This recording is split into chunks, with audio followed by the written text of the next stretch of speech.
जय भारत जय संविधान. मी ॲडव्होकेट प्रकाश कदम.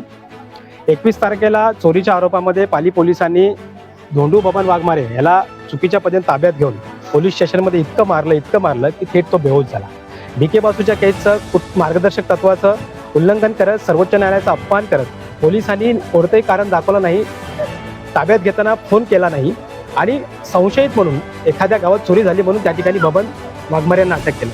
म्हणजे पोलिसांचा असा समज आहे की रायगड जिल्ह्यामध्ये या ठिकाणी जर एखादा चोरी झाली, एखादा गुन्हा घडला तर फक्त आणि फक्त आदिवासी समाज करू शकतो, हा समज या ठिकाणी पोलीस प्रशासनाचा आहे. खरं तर हा हाणून पाडण्यासाठी आम्ही या ठिकाणी पोलीस प्रशासनावरती हायकोर्टाने, ह्युमन राईट्स कमिशनने, DYSP SP यांनी कारवाई करावी त्या पोलीस अधिकाऱ्यांवरती ज्यांनी हे कृत्य अमानुष कृत्य केलेलं आहे, बेकायदेशीर कृत्य केलेलं आहे, त्यांच्यावरती ती कारवाई केली पाहिजे.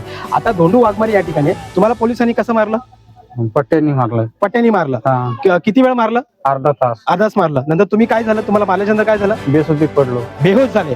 बेहोश होऊन परत काय केलं? पाणी पाजवलं ते आणि उठवलं. असं अमानुषपणे पोलीस जर मारत असतील तर हे पोलीस हे कायद्याचे रक्षक आहेत का भक्षक आहेत, हा प्रश्न या ठिकाणी निर्माण होतो. आणि म्हणूनच अशा पोलीस अधिकाऱ्यांवरती भारतीय संविधानाच्या मूल तत्वाच्या, न्यायाच्या तत्वाच्या अनुषंगाने ह्या पोलीस अधिकाऱ्यांचं निलंबन झालं पाहिजे, यांच्यावरती डिपार्टमेंटल इन्क्वायरी झाली पाहिजे आणि धोंडू वाघमारे यांना या ठिकाणी आर्थिक मदत मिळाली पाहिजे.